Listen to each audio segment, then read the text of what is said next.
नमस्कार।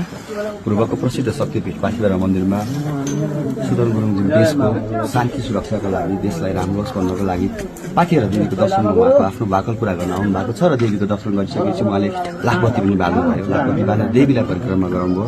यो देश र हामी नेपालीलाई राम्रो होस् भनेर देवीको दर्शन गर्न आउनुभयो। एकदम खुसी लागेको छ। पाथिभरामा स्वागत छ भन्दै माताको तस्बिर उहाँलाई चिनो स्वरूप म दिन गइरहेको छु र यो पहिला गुरुलाई चुनरी ओढाइदिन अनुरोध गर्छु।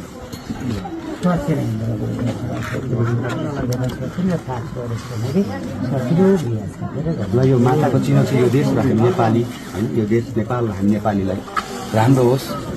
सुदन गुरुङज्यू पाथिभरा देवीको शक्ति हामी सबै नेपालीलाई लागोस्। सत्कर्ममा सत्मार्गमा जाने प्रेरणा हामीमा आओस् भगवान्ले दिउन्। एउटा माताको चिनो हजुरलाई एउटा तस्बिर चाहिँ चिनो स्वरूप यो हजुरले घरमा राख्ने गरी एउटा दिए मेरो आफ्नो व्यक्तिगत र सीमा पाथिभरा समितिका तर्फबाट हजुरलाई पाथिभरामा स्वागत छ।